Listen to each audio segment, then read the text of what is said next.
Your father didn't greet your mother this way every day?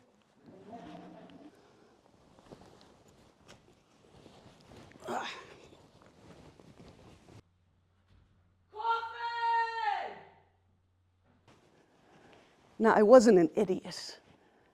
I knew this wasn't my mother's name. But it was by far the nicest thing I ever heard my father call her. Now, I grew up in the Bronx, in an oral culture. We didn't do storytelling, we did story yelling. I mean, in the Bronx, if you want to call for somebody, now what does it mean to call for somebody? If you say, I'll call for you later, what you're saying is, I vow, I promise, I will stand outside your house and yell up at the bricks and the fire escapes and the windows, your name at the top of my lungs until you come out. So what I heard outside my house was, yo, Annie Oates, my cousins are here? What the fuck are you doing in Ireland?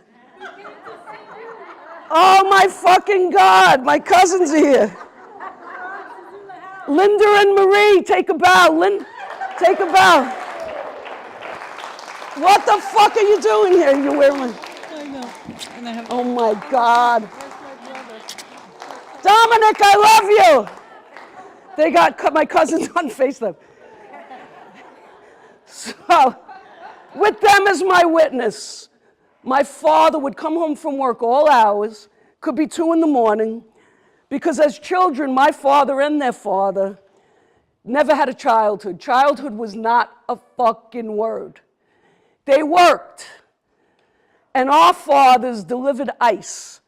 You in Ireland didn't have ice. You had something else. Something like a basket where you put food outside. I don't know, do you know what I'm talking about? Johnny? What was it called? So your grandparents didn't need ice delivered. But our family, our grandparents came from the heel of the boot, Bitetto, the south of Italy, and Acquaviva dell'Elefante and Cassano della Murge. Before they immigrated, they never had a cold drink in their life. When they were sick, they got a squeeze of the goat.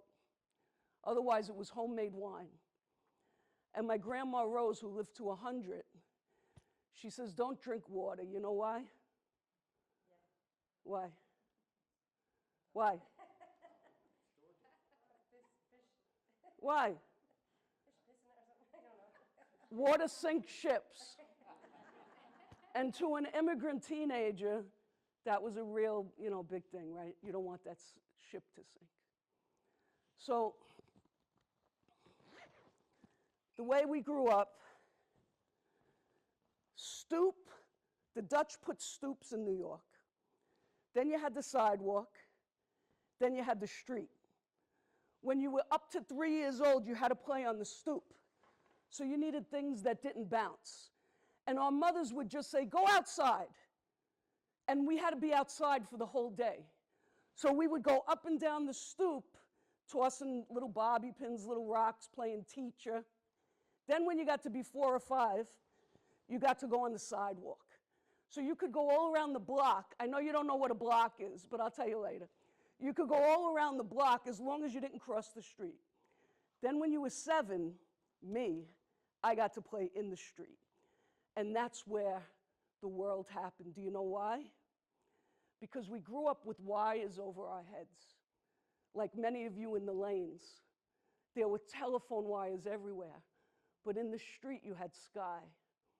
And so that's where my life began, playing ball in the street. I need help taking this off. Oh, yes, all the gentlemen, come up. Okay, cool. This is Giorgio, who gave me a room to live in Dublin. This is David, who giving me everything. Great, that's great. Maybe a foot massage in the middle of the show. Thank you, thank you. Great. I'll put the shoes back on. I can't believe my cousins are here. They didn't even tell me they were in the... So,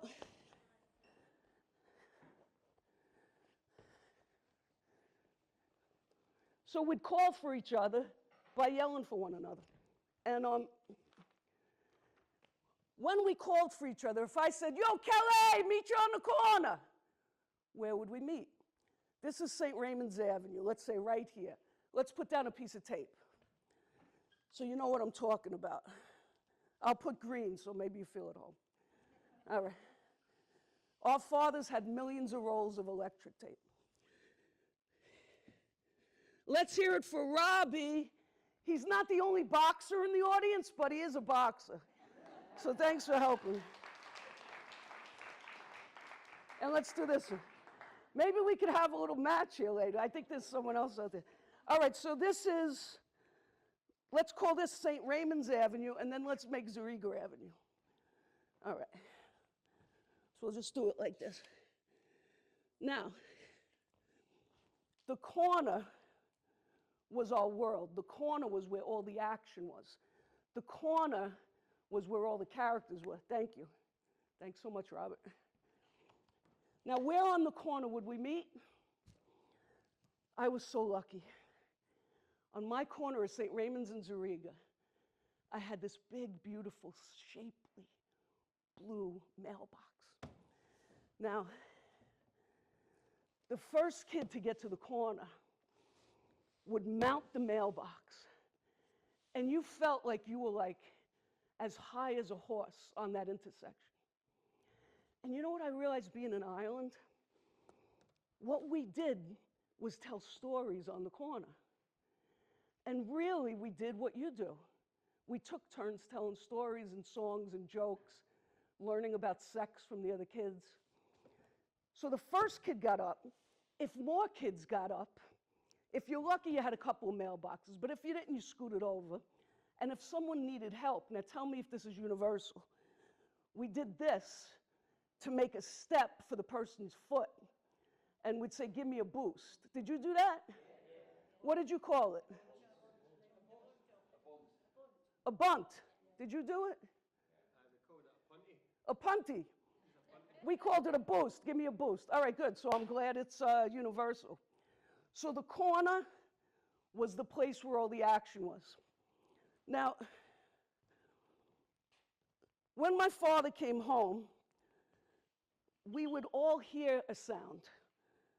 And I want you to think back to the sounds of your own childhood. So this is what my childhood, the soundscape of my youth was the corner. Let me tell you one more thing about these corners. These mailboxes had voices. So when you opened, it had a door. When you opened the door, they each had a New York accent, like a squeak. And you got to think back, like during World War II, for example, people wrote long letters to soldiers overseas, to cousins who didn't immigrate to America. Many of you got letters, your family, from mailboxes on the corner.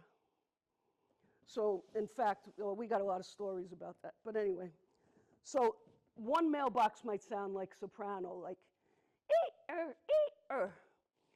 The next might thud with a bass sound, like, ba-boom, ba-boom, ba-boom, ba-boom, ba-boom, ba-boom. Another might sound like a swing, like, ee-boom, ee-boom. And you got to understand, this was my wildlife. These mailboxes were like sea lions. And in New York, guess how many mailboxes there were in the city? 7,000. So picture 7,000 corners, 7,000 kids sitting up on the mailbox, opening and closing the sounds of the sea lions. Wee-wah, kicking a beat into the belly of the mailbox and telling stories. So no matter what was going on in the house, you wanted to get out to the street. And look, I don't have to tell you, there was corporal punishment in the house and corporal punishment in Catholic school. So where was it safe to be? In the street. So, this is the sound. My father comes home. He kicks the gate in the gut like he kicked the dog. And I'd head check my mother to make sure she heard. Now, my mother would be hanging clothes. So the sound the clothesline made, because we had metal wheels, not the little plastic pulleys that I see here. We had kind of big metal wheels, and they got rusted. So they made a sound like, ee-er, ee-er. So, she'd stop, she'd grab the coffee pot, put it under the water, turn on the gas, which was gas, so the blue metal ring, the blue gas would thread the metal holes. Whoosh. So that was the sequence. Let's say, clothesline, then whoosh. Can we hear the mailboxes? I want you to know what I'm talking about.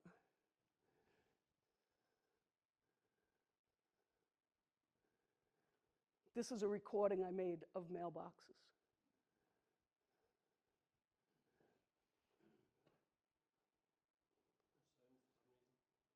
No sound? All right, so while I talk, we got to troubleshoot. Joe? Maybe someone could help Robbie? Robbie, thanks for doing double duty tonight. All right. Yeah. So the mailboxes had voices, and that was special about New York, because like here in Italy, you just have a slot, right? Right. In New York, the mailboxes had big mouths. So, which we all in New York, I think, have big mouths. And in a sense, I'm a mailbox, because I take stories in, like the mailboxes took in letters, and then I have my own voice, so I kick it out. So when my father would come home, and again, after delivering ice, then he delivered ice coal, then he made oil burners, like he installed a whole 161st Street, he put in all the oil burners. So when people needed food to be cold, they saved lives. They were first responders, really, they brought ice. When people needed heat, there we go. This is it. This is it. Listen.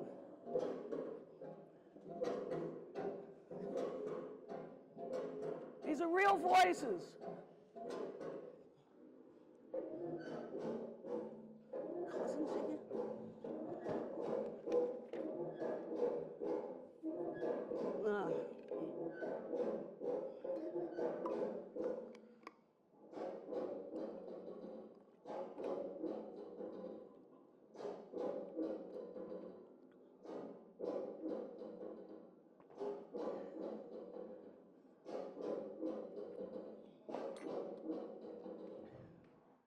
All right, so you get the idea. So now, in brief, the men in my family were traumatized Marines. And we are all uncounted casualties. And the Seán O'Casey Festival, I want to acknowledge that Seán O'Casey, so many years back, had characters, women and children, family of the soldiers, and he showed their suffering. He showed the women as counted casualties. So I want to acknowledge that. Now me, before I could reach the telephone, I had my own emergency system in place. You might have heard that song, knock 3 times on the ceiling if you want me. Yes, no? Okay. So in the Bronx, we had heat pipes that went from every floor in the building. So when I couldn't reach the telephone, and my dad would get, and I love my dad very much, he would get traumatic nightmares in the middle of the night and start screaming and raging. And I felt I had to protect my mother at all costs. I felt that's why I was put on the earth. And strangely, September 1962, when I was conceived, that's when the family court system in New York was developed. So before the family court system was developed, assault inside the front door was punishable by the full extent of New York State criminal law. Once the family court system was developed, you were assigned to Catholic charities or whatever, and then you had no muscle. And my mother rallied to get my father psychiatric help, but she had nothing behind her. And there was no sale project. There was nowhere to go in the 60s. in New York, and I imagine here, God knows. What year did sale come? 90s? Yeah, so, I mean, what women went through in this country is a whole nother, I'm trying to understand. So, at 3, 4 years old, I took all my mother's teaspoons and I hid them behind the heat pipes in every room. And when the fighting would break out and I couldn't call the police because I couldn't reach the telephone, I would bang on the pipe. And whoever was upstairs would know to call the cops. Now, there were systems in place in buildings, like if you want to say come down for coffee, it might be like, I'm making, putting on the kettle. If you want to say, I'm going out to the store, do you need anything? You have another system, like maybe like something like that. And each neighbor's had systems. So those of you who have spoons, I'm going to ask you to tap on the metal part of the chair. There's a good metal piece there, you can find it. And Robbie's going to mic me, and I'm going to show you what my call for help was. Where's the mic? Okay. Thanks, Robbie. All right, so my call for help was like, come down quick, Jesus Christ, he's gonna fucking kill her. Go ahead, bang, let me hear you.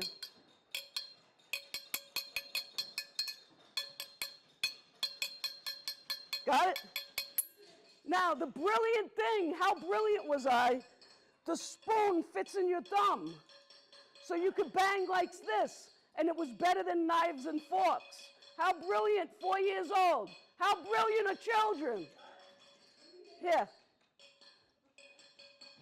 So, one day, in 1969, there was no coffee in the house. Could you imagine? It's hard for me to express, yeah, let it keep playing, that this was a catastrophe we might have never survived. It's hard for me to express that. But we could have all got killed this day.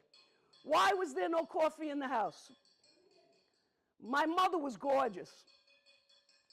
In my father's traumatic, post-war disassociations, he didn't want her going to the Italian deli to buy food. Now, to be fair, Italian deli men are the biggest flirts in the world, to be fair. And they know that the secret to transaction is interaction. So when you walk into a salumeria, they want your mouth to water. La bella signora, che cosa vuoi questa mattina? Uno braciole, 2 cotolette, uno prosciutto, una mozzarella bella. And then what do? They give you a little piece of salami to tuck inside your cheek for the walk home. This made my father crazy. He said, if they went giving out salami to everybody, they'd be out of business in no time. So he gave her no money to buy food. So the gate opens. This time, she doesn't put on the water. Can I have some bass beat or something? I can't overestimate the tragedy, because a normal person would say, why don't you go down the block and buy some coffee? Tell them on credit. Say, oh, Lanzillotto needs coffee. But my mother was putting up a stand. She was risking her life. Because my father, God bless him and rest his soul, Joseph Rocco Lanzillotto, dog tag number 844614, U.S. Marine in World War II in the most vicious battle of the Pacific, the Battle of Okinawa, which I'll tell you more about. It was savage. 20,000 people were carried off the field in psychosis. Not my father, he walked off, he came home. Uncounted casualty.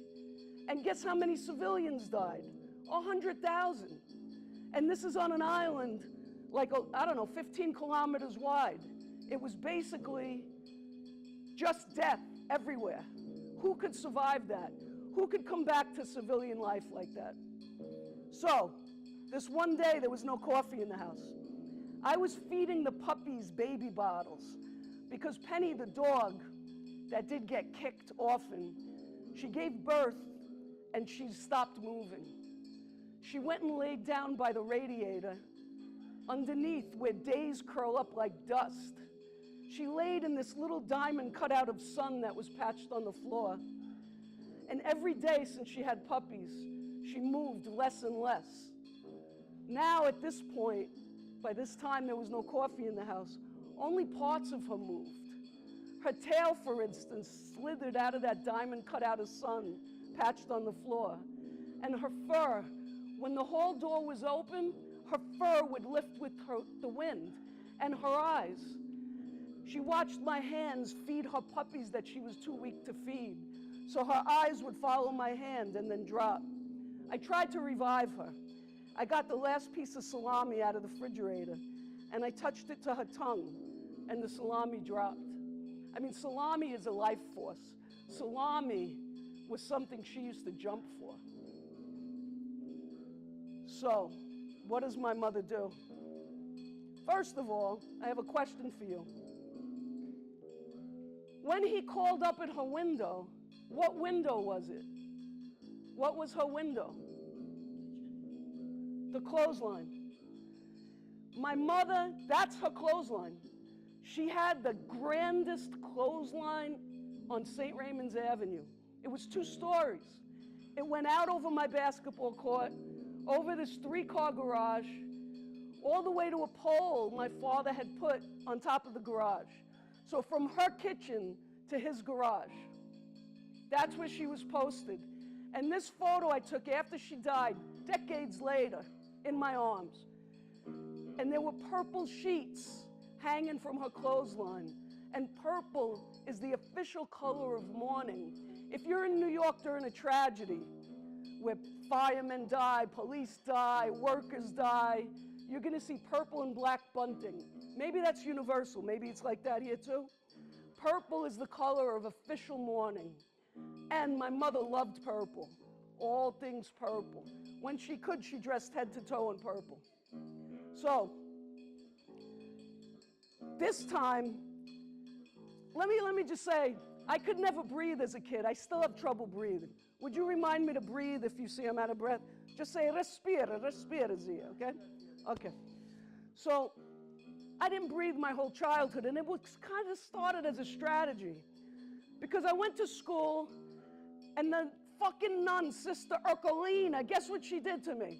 Put me in the coat closet. So I had to stand in the coat closet, not just one occasion.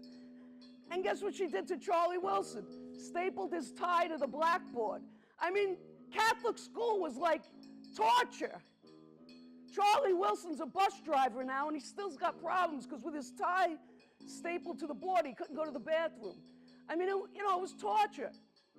So I learned if I got sick, if I stopped breathing, I got to stay home. And then I felt my mother was safe. I was safe from the nuns. So I got as many fevers as I could. I prayed to get high fevers. When the thermometer was in my mouth, I just prayed, let the number be high, let the number be high. Because I was afraid to go to school and afraid my mother would be very hurt when I got back. So the doctor comes over, and I hoped when he listened to my chest and looked in my mouth, that he would help, that he would see that something needed to change in the house. Is this too much for you to hear? Are you getting triggered? If you need to get triggered, get up and move or walk or wash your face in the basin. Just take care of yourself. I'm sorry if this is triggered. So the doctor came. Now, anytime a doctor, a priest, or a policeman came, I had hope. I said, maybe they're going to see what's going on and help us. We wanted help. Guess what the doctor says? Get rid of the puppies.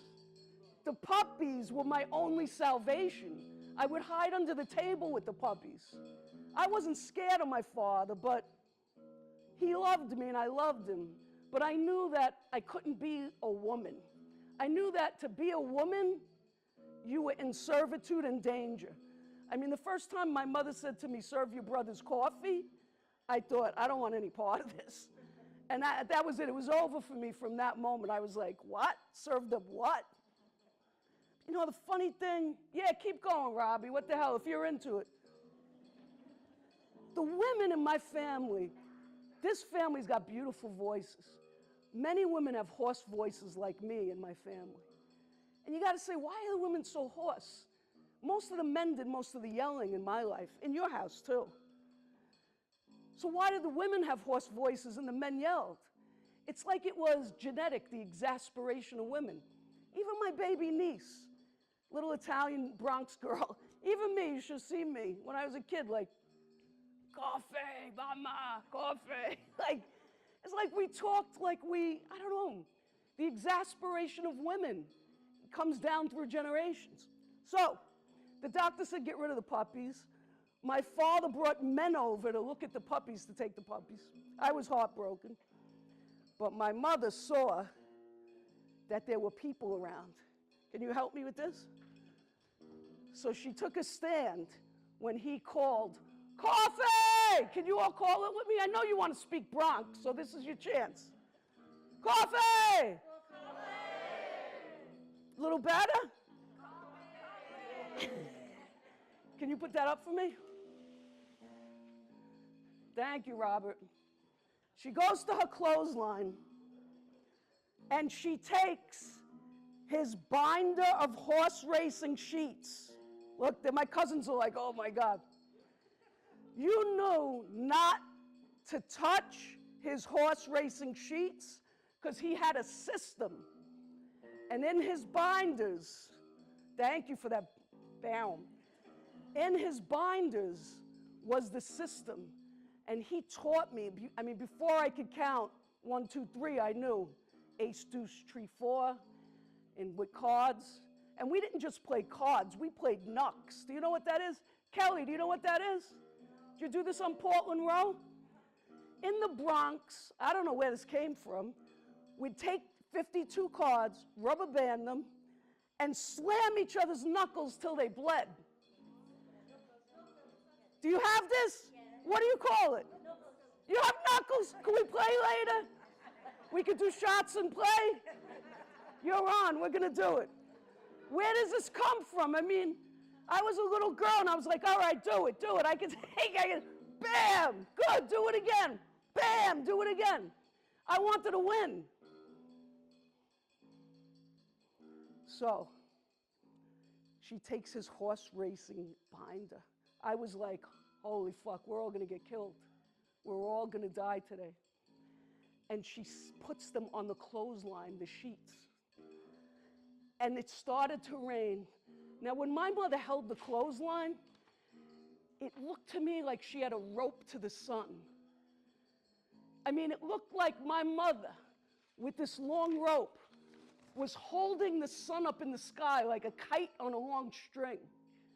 And at night, the moon rode the clothesline like a white vein back and forth because the rope would move and the moonlight would just ride it. And when she started pushing out the clothesline with his horse racing sheets on it, the rain came down. And it's like my mother yanked the rain and she yanked the sun. And the sun and rain came down together. And the workmen's clothes just darkened in spots. And she sent this out over the men. And then she took his horse racing stubs. Now,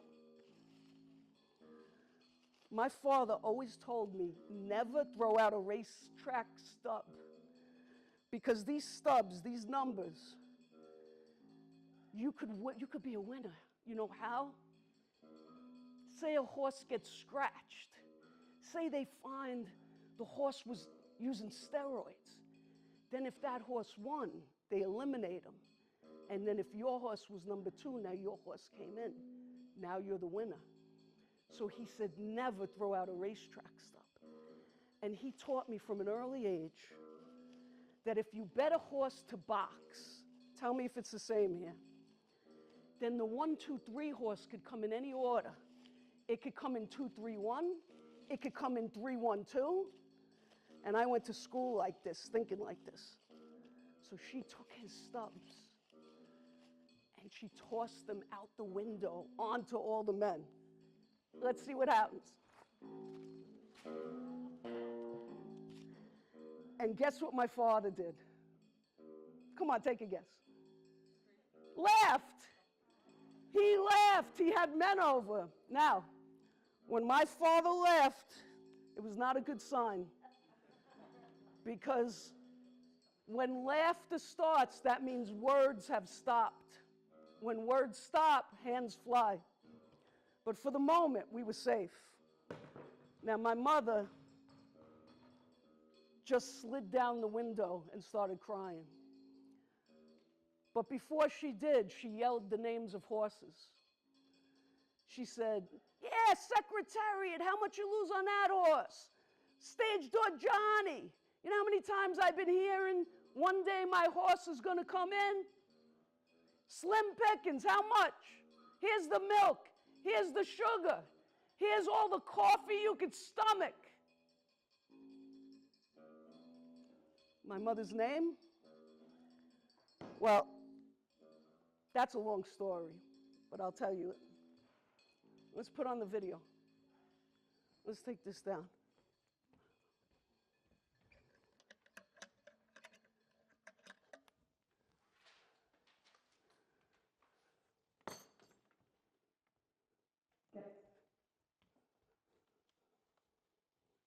Thanks, Robbie. I cut off the girl's walk. I think it's got to be rewinded a little bit. Then she had to go to the nurse. What is it? She got an order of protection. Yeah, that's good. What else could you do? The only thing she could do was leave the country, go underground. So we can't find her. She could go to a shelter. Why would she want to go to a shelter if she's in a house? How long could you stay in the shelter? Well, I just felt like after you survived and been through something, there should be something you could be able to tell the next person. If she would have spoken to me, there still isn't anything I could tell her. She did everything she could. Relax your hand.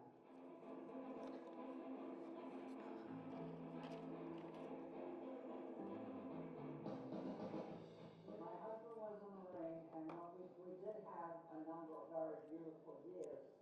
Unfortunately, the war did affect him. He was a Marine on Okinawa, and he became very, very violent and abusive.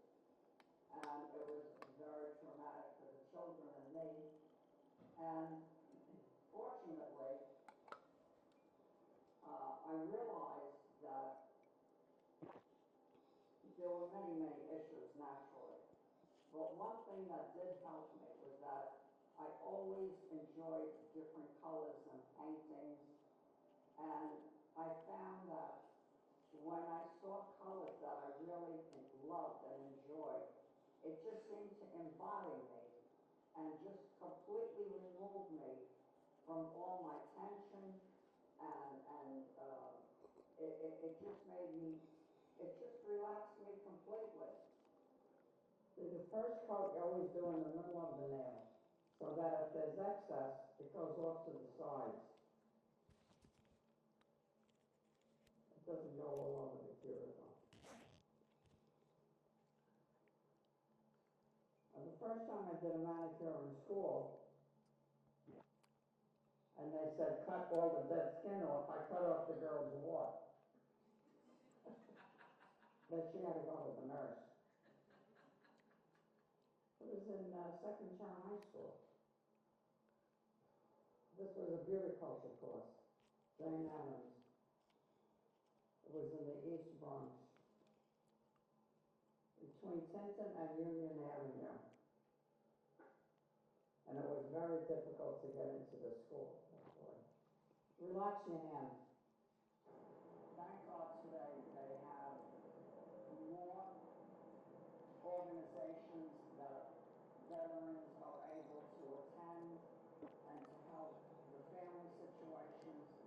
And that's the important message today, to look into every single avenue of anything that could possibly help you, your family, or the veteran who suffered, and in order to keep the family together and stabilize.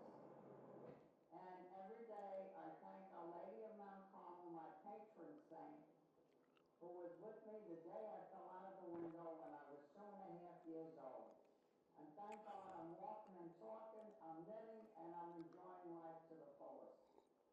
Just remember that there are women's shelters, there's the NAP program, there are many, many programs that were not available to me in my day, which would have been a tremendous help.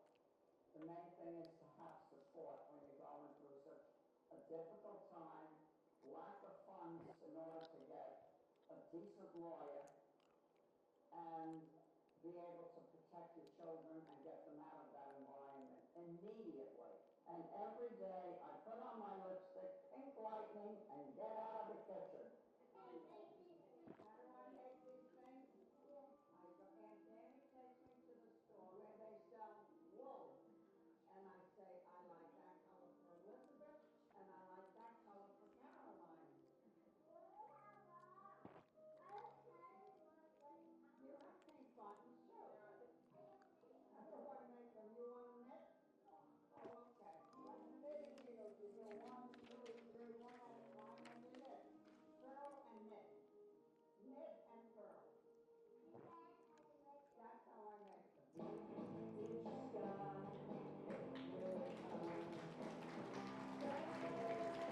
We're not done.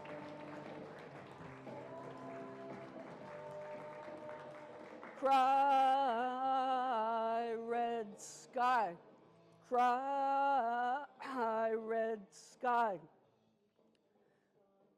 Her son. Did you see the red sun? Cry, red sky. Did you see sun? Her son. Did you see the red sun? Cry, red sky. Sad run. Sad run, cry, red sky, cry, red sky. Did you see sun, her son? Did you see the red sun, cry, red sky? Did you see sun, her son? Did you see the red sun, cry, red sky? Sad run, cry, red sky, cry, red sky. That song is all 3-letter words. I know we got a haiku master here. Try a song with all 3-letter words, see what you get. So, Love Day, let's go to the next picture. Here's my mother.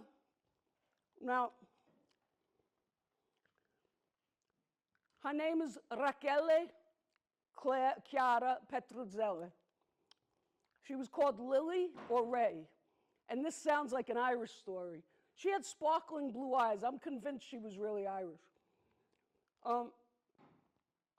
Long story short, her mother got on a boat. I'm gonna skip the details. With her sister as teenagers. On the boat, they saw a picture of 2 men, Franco and Giuseppe. They said, I don't like it, that one, I don't like it, that one. They came over, got married. Now, they each had 2 girls, lived in one apartment. It's probably a familiar story for your cousins who might have immigrated. Because the 4 girls all had the same grandmothers, you know what I'm going to say, right? They were all named the same names. So it was Lucia Rachele, in America, Lucy Rachel. So my mother had to have a nickname, so they called her Lily. And her sister was called Patty. So her sister was born Lucia Petruzzelli. Patty, as she was known because of all the confusion, married Joe Doyle from Kerry. So she went through life Patty Doyle, but really she's Lucia Petruzzelli. So, read for me the date on the bottom of this photo. April 1st, 1945. Easter Sunday. There's something about Easter and war. We could talk about that later. I don't know the answer.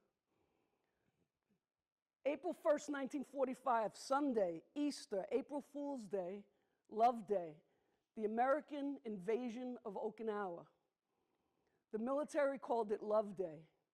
It was Operation Iceberg. As my mother was sitting on the steps of the Bronx County Courthouse on the Grand Concourse, the most beautiful building on the most beautiful boulevard in the Bronx, designed after the Champs-Élysées, and that's where they took their Easter photos. My father, unbeknownst to her or anyone, was jumping off the U.S. MacGuffin, a ship. They called it my coffin, and they were jumping into the Amtraks to land on the beach in Okinawa. He was in the 5th wave off the ship. You could just leave this one up, Robbie, thank you. He was in the 5th wave off the ship, one of the first ships to unload that day. They fought off 2 kamikaze. And he was given a special duty as he jumped off the ship into the Amtrak to get on the beach. A man named Al Prentice in his platoon had just received a Dear John letter, and he was so depressed that the sergeant said, how are we going to keep this guy in the moment? So he said, Joey, stay on him. So now my father had to kick the guy in the helmet, had to make fun of him, had to throw digs. So Al Prentice said, I'm going to kill that crazy wop. And the sergeant said, Joey, you're doing a great job. Keep at it. He's in the moment. That's where we need him. My father wrote in his notebooks, I knew my chances of survival were nil. But the Japanese Imperial Army had a surprise for the Americans and the Allied troops. They didn't attack them as they landed. It was not Normandy. It was not a bloodshed landing. They let them land. Instead, the Imperial Army had dug tunnels in the hills. They were embedded in the earth. So the Marines, like my father, literally were shooting at holes in the ground and at the roots of trees. And they were very, I mean, he describes it like you're shooting at shadows. You don't know what to shoot at. And at night, he said we would shoot at shadows and then in the morning see if it was people or trees or animals. And he said, yeah, it was April Fool's Day. They let us land. So as I said, 3 months of battle. And it was the last major battle of World War II because the bloodshed, the savagery, the death toll was so intense that Truman decided, and Churchill, we can't continue. If we continue, everyone will be annihilated because the Japanese Imperial Army had a sacred oath, and they vowed to fight to the last man. So 250,000 people were killed on this small, peaceful agrarian island of Okinawa. The Okinawan civilians were caught in the middle. They were peasant farmers. They weren't Japanese. They had their own culture. They didn't have an army. They were a peaceful agrarian culture. They had the life I dream of. Maybe we all dream of. They had an ancient culture like you do here. They were caught in the middle, so they hid in caves. And my father wrote in his notebooks, I often thought about the people in the caves, how they would survive. This year, I got to meet an 85-year-old woman who was a 5-year-old in the cave. And we did an activism outreach together. And I spoke from my perspective, and she spoke from hers. And she was so grateful to meet me. And I was surprised by that. I just didn't expect that. I mean, who am I as the daughter of a Marine that invaded your island? But I think she was surprised that an American would have consciousness. And I said to her, I've thought about Okinawa throughout my whole life, and not only that, it's in my chest, it's in my lungs. Why?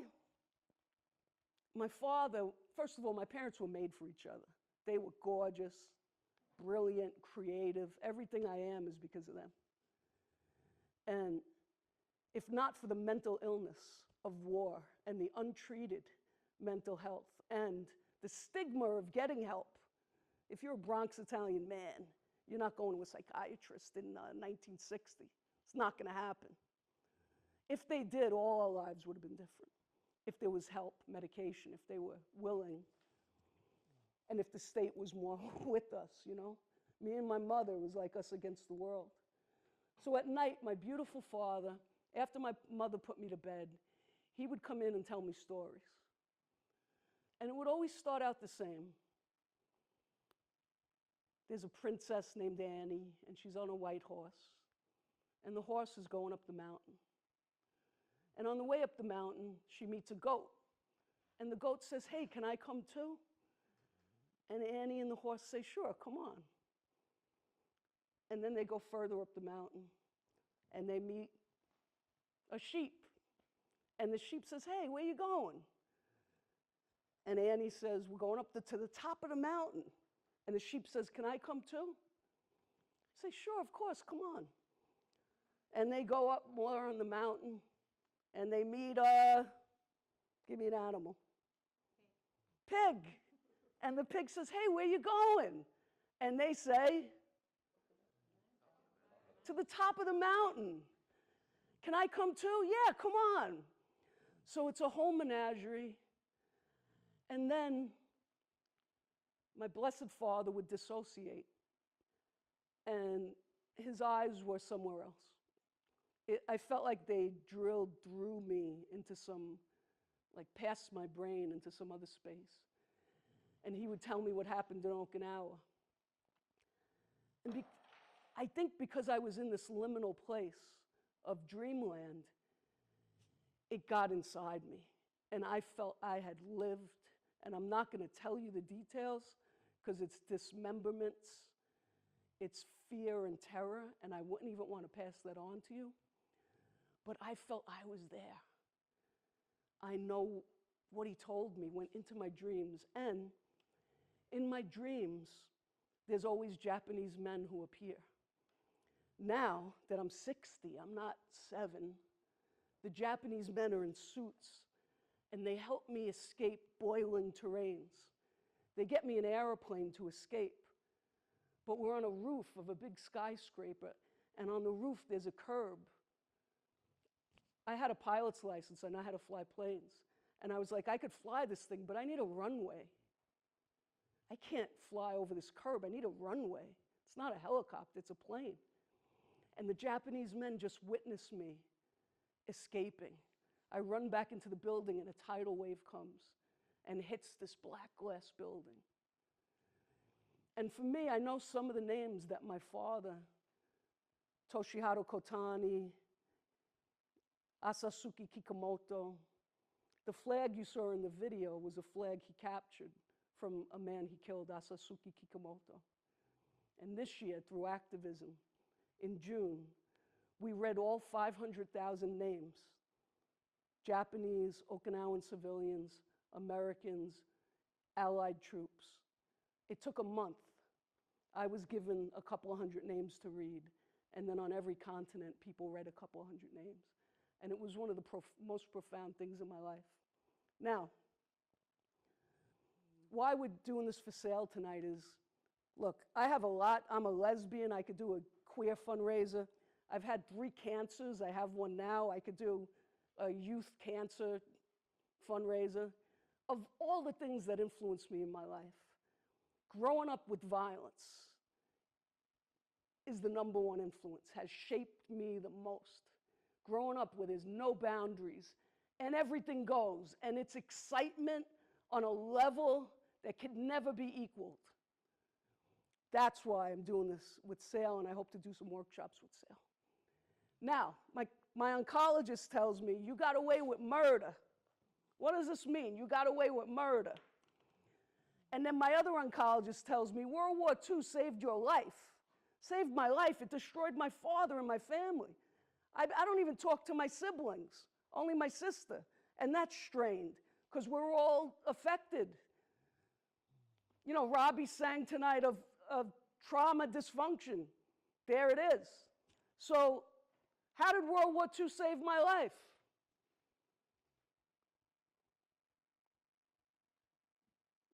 All right. So you'll see a couple of slides. Maybe you've been seeing them. You can leave that one up. Here's what happened in brief. Over 5,000 chemicals were tested for biochemical warfare in World War II and World War I, but we're talking about World War II. Outside Bari, where my family's from on the heel of the boot, there were all Allied ships in the port. And what happened there is little known, but it was like a mini Pearl Harbor. The German Luftwaffe bombed the port of Bari. Thousands died. But they presented with symptoms nobody understood. Their skin was falling off their bodies.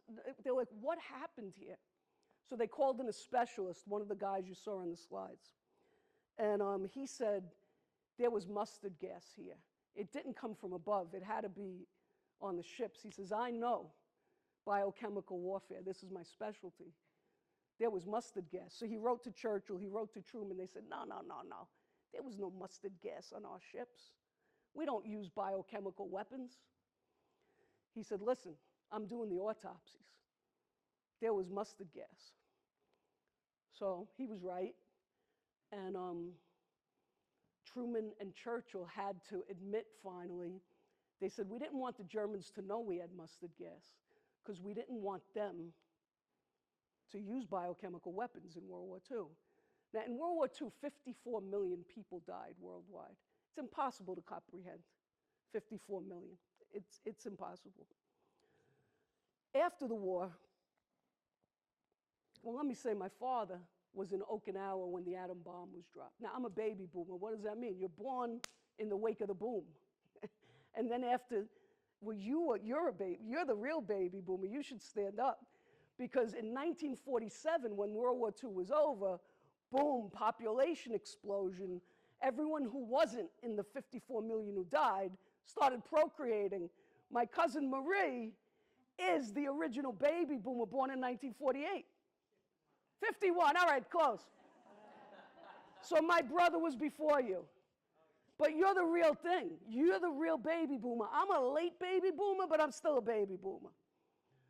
My father, you could read it there. Oh, okay, we're moving on, moving on. Keep a tight show. All right, cool. My father saw the sky, and his friend said to him, hey, Lanzy, it's going to rain. He said, that ain't no rain. It was the atom bomb. And Truman and Churchill and whoever else said, if 250,000 people died in Okinawa, if we continue this war and the Marines go on to mainland Japan and continue the fight in the streets, no one will come home because they vowed to fight to the death to the last man. And that's why they dropped the atom bomb. If the atom bomb wasn't dropped, I'm not born. Probably you're not born. Because my father'd be dead. That's it. He would have died in mainland Japan, period, the end, punto basta. So what came out of World War II? 5,000 chemicals. Day after the atom bomb was dropped, New York City, Sloan Kettering Cancer Center, it's the biggest cancer center, blah, blah, blah. Everyone goes to Sloan Kettering. They formed an institute with all the military experts of biochemical warfare. And they said, we see in the autopsies of those people in body that their blood counts were wiped out. We need to do this to people who have leukemias and lymphomas. My first cancer was a big lymphoma, big tumor, cancer through my body. I was 18. Me and David got something in common. We got 9 lives. So this is 18 at Sloan Kettering. They substituted nitrogen for sulfur and made the first chemo I got nitrogen mustard, which was based on the biochemical warfare gas, mustard gas. All right, you could go through.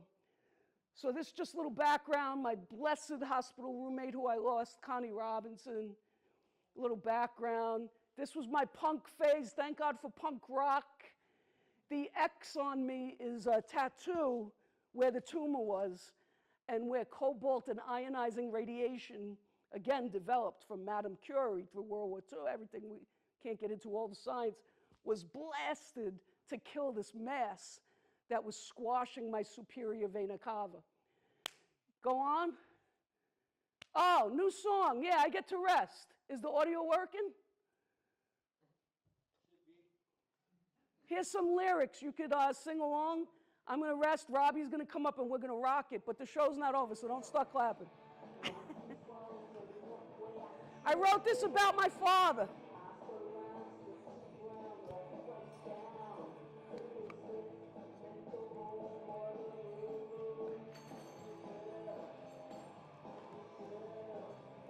Thank you. Yeah, throw it off stage. Thank you.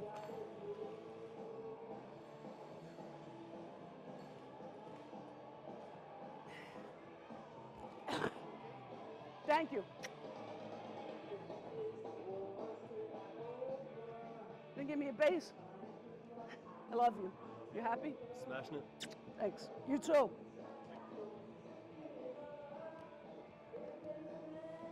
What am I doing? D-E? A-D. Yeah. E-A-D. Second. And where are we going to stand here? Yeah, let's come out a little bit. All right.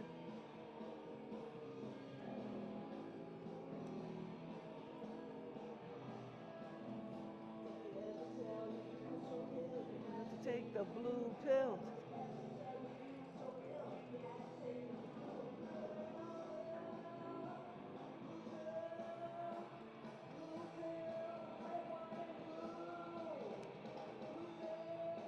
Okay.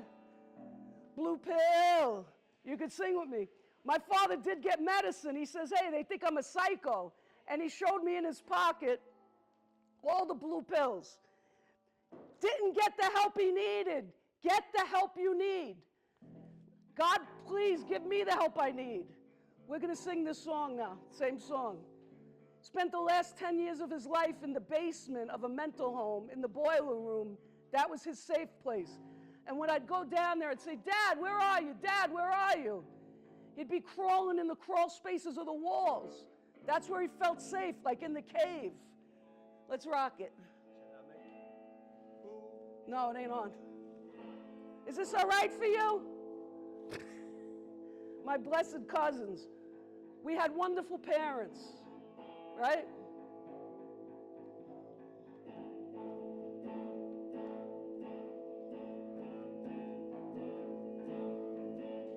Attendant came round with a shot of tap water and a blue pill. Watched me swallow, turned and walked away. I could see her still. I spun around, spit into the ground, walked 2 flights down to the basement, mental home, boiler room. Blue pill! Blue pill! Blue pill! Red, white, and blue! Did they ever tell you you were so ill you had to take the blue pill? Did they ever tell you you were so ill you had to take the blue pill? Blue pill! Blue pill! Blue pill! Red, white, and blue! Blue pill! Let's bring it home. Blue pill! Oh, I got one more verse. One more verse. 50 years the war's been over. Goodbye and good luck. Eye to eye, I told her. We fought for peace. I got no peace. Give me another. In the basement, mental home, boiler room. Blue pill. Blue pill. Blue pill. Red, white, and blue. Take it home. We fought for peace. I got no peace since.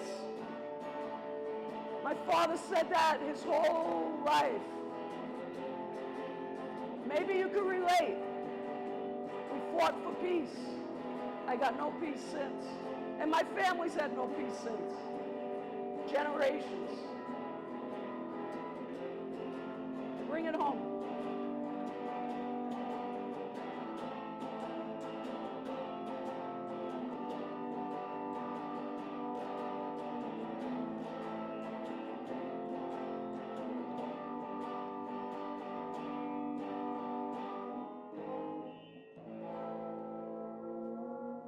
Thank you, Robbie. Robbie, my friend from Glasgow. Thank you, baby. I think we go to videos now. I fought for peace. I got no peace since. Anybody could relate? I don't know. I don't know you folks. Can you relate? We're going to show you some videos, and then I'm going to talk some more.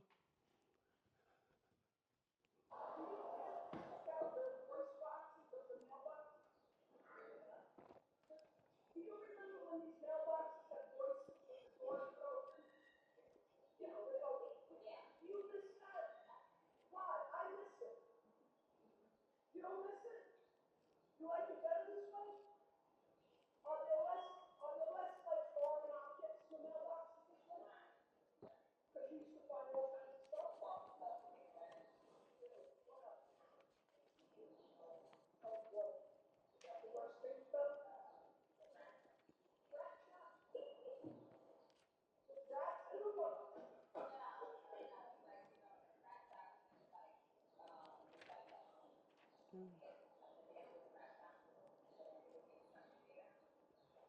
Say hi to my friends in Ireland. I'm trying to explain to them about the mailboxes and what people used to call letters. So she's the real deal, USPS, post office. It costs a lot for that stuff in Ireland. Not a lot. Thank you for your service. Oh wait, look at this close-up on manicure. Look at the thumb. Look at the thumb. Close up on the thumb. That's awesome. Look at that. Wow. Thank you. Have a good day. And she's out here in the rain. She could be Neither rain nor snow. Come on. what's she saying? Right, no virus. Neither rain nor snow nor virus.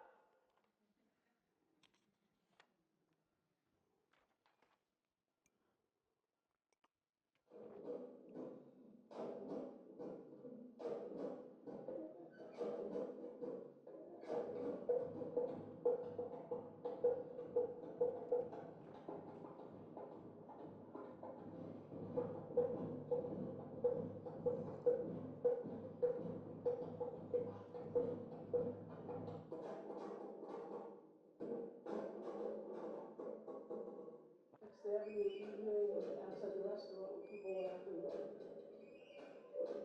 Fifth Street on Second Avenue, southeast corner. 17th. This is 8th and 19th September 2017.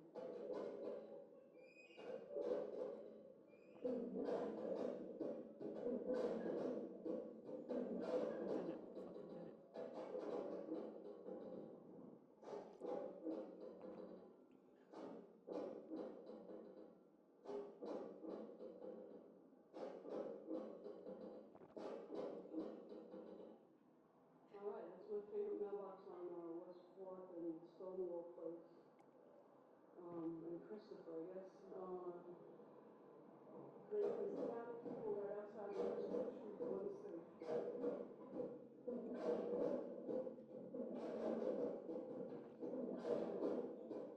First Avenue, 6th Street, October 5th, nighttime, 2017.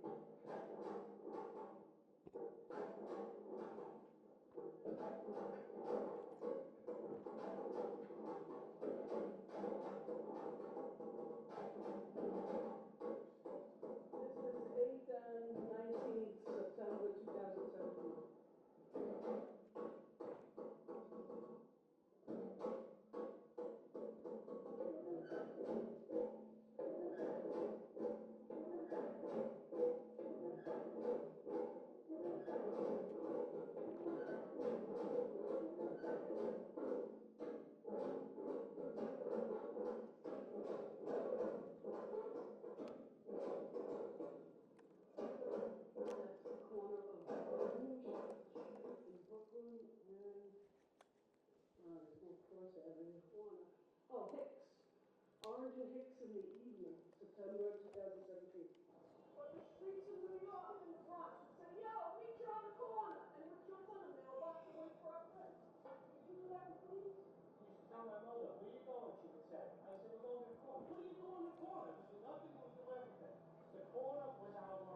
These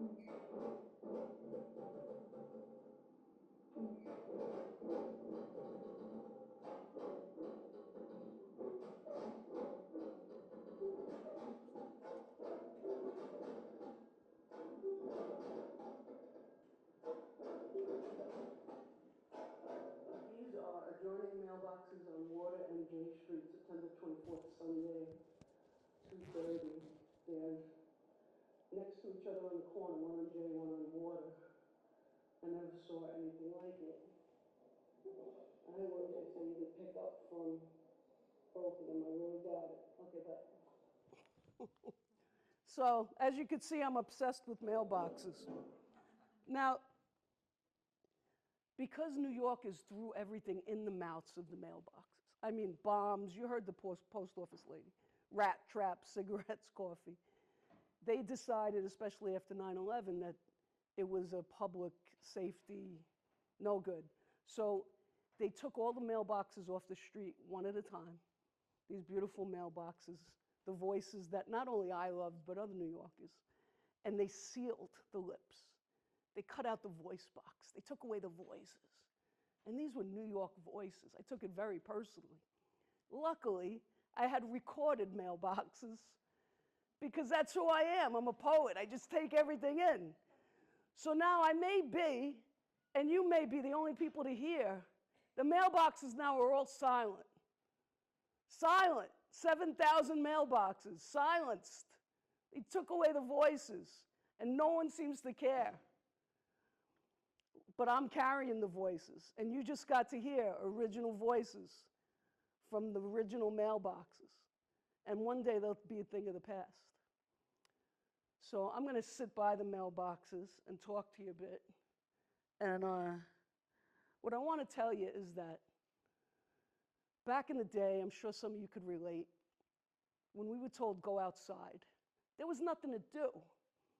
There was no supervision, so to speak. There was no referees, coaches, all this stuff. So we invented things to do. And I always credit boredom with creativity for me. So here's what we used to do. We'd light a cork on fire. Does this ring a bell? And we'd draw mustaches with the corks. Tell me how this is. How's that? Pretty good? Does anyone want to put a mustache on? Then we'd take a bandana or a newspaper and tie it into knots, make like a nice hat. And then it's like, now we're having fun. I'll pass this around in case anyone wants a mustache. David could draw mustaches on people. Thank you, Annie. So the mailboxes are silent. Nobody cares. And I brought you, because I wanted to bring something iconic from New York. The original Spaldeen, say that, Spaldeen. And what is a Spaldeen? It's a dejected, rejected tennis ball.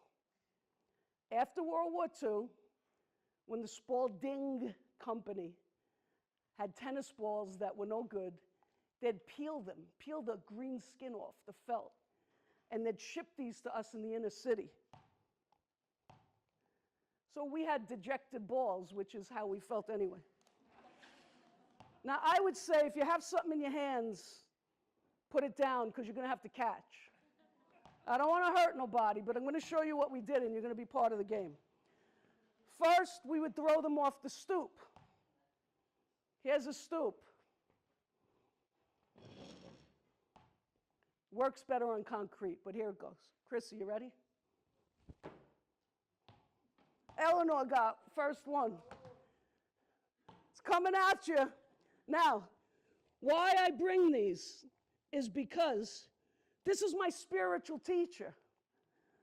What I wrote on some of them is the harder you hit the pavement, the higher you fly. Now remember, there were wires overhead, so we had to play games that were vertical. So we slammed it and saw if we could slam it until it disappeared in the sky. And on bright days, you'd see the shadow of the ball. Now I'm going to toss some out. Let's see out there. Who we got? Yeah, nice one. All right, there we go. Yeah, that's it. Some lights so you can see. Yo.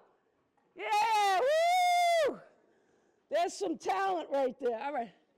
Let's see how far. Oh, okay. Let's see if I get all the way back there. Oh. Hard one. Wait, I'm coming to you. Oh, God.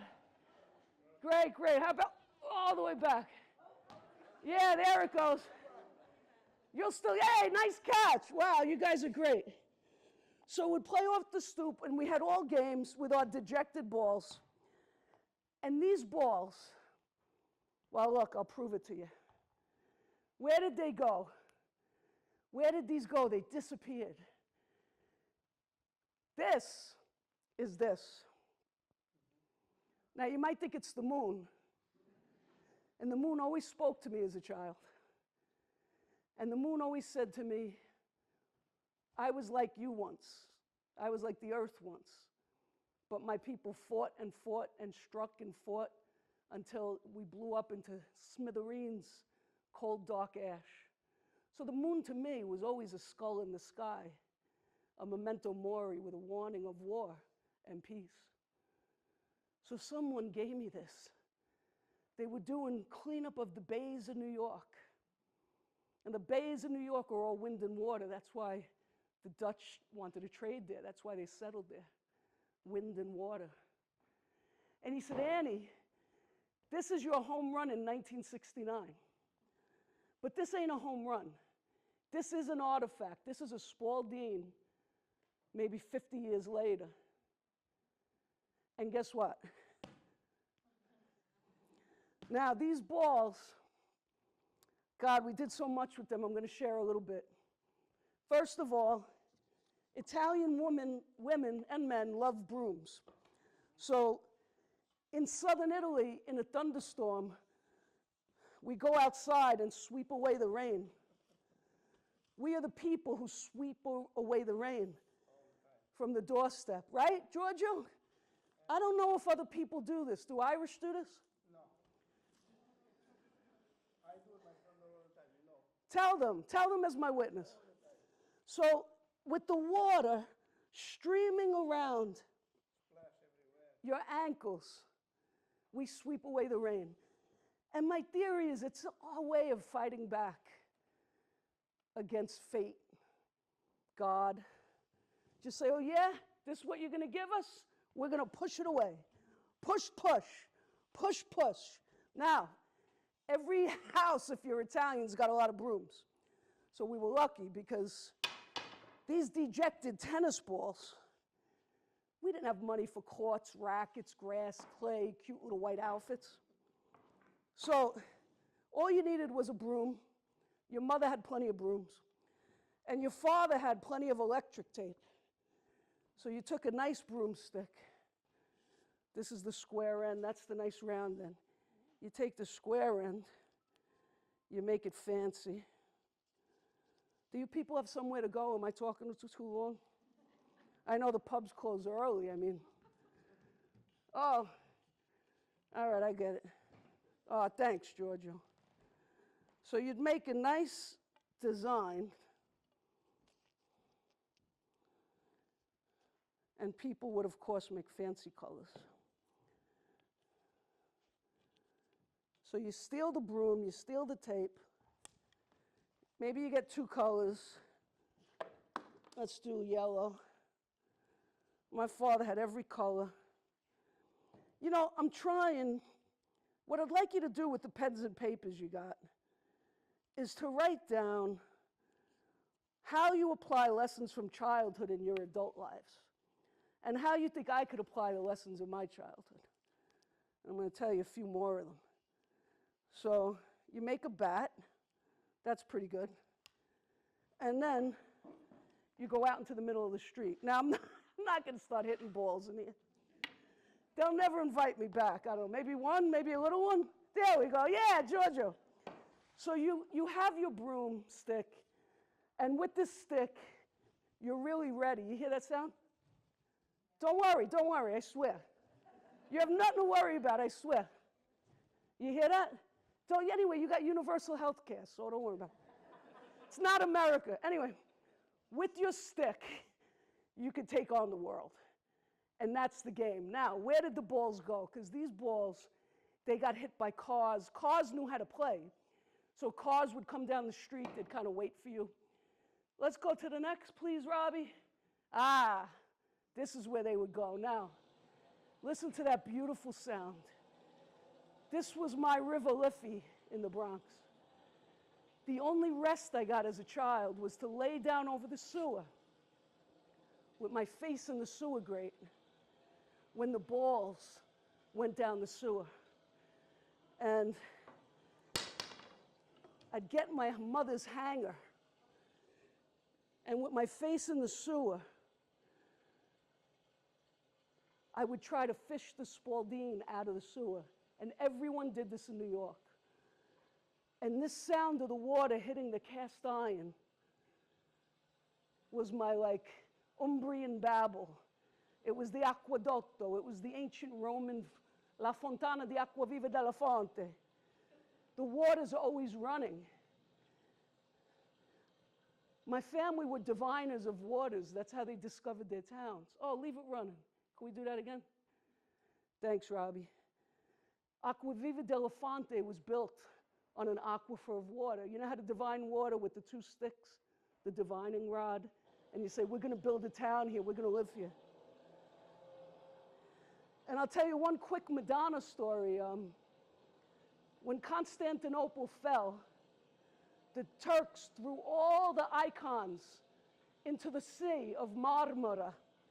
And one Madonna, a painting, floated through the Bosphorus Strait, through the Sea of Marmara, up the Ionic Sea, with a gust from the Aegean Sea, and with the Scirocco coming off North Africa. And a fisherman in Bari found her in the water and thought it was a miracle. So he brought her to Acqua Viva della Fonte. And they built a church around her, and it's still there. It's a cathedral. So when I listened to the sewer water as a kid, it drew on all my ancient pagan roots, just like you all have here. It's all rocks and water. Thank you.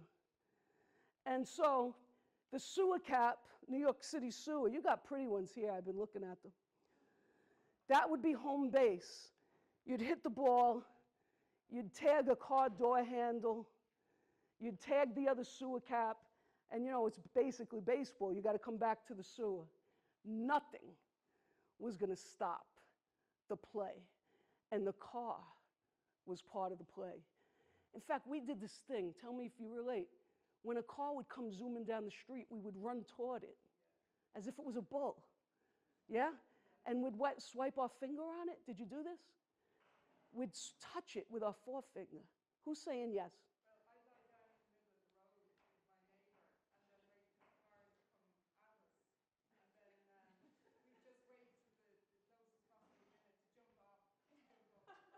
Excellent. So we would, excellent, thank you. So we would take a finger and touch the car till it slid by, and then we'd show it how dirty it was. And we'd say, like, yeah, you know, whatever we'd yell, car, C-A-R, stick your head in a jelly jar, whatever. We had these silly things. So there was one magical moment, I'm going to leave you with this, in my childhood. It was the most astonishing moment. On bright, bright, bright Bronx days, at noon, when the sky was blinding white, when someone with their broomstick connected with the ball, and the ball took off into the sky, the Spaldeen would find a portal. It was as if the sky opened, because we never heard a bounce. No one heard a bounce. It was a Spaldeen ascension. It was like the ball had reached the sun. Yeah, there it was. Thank you.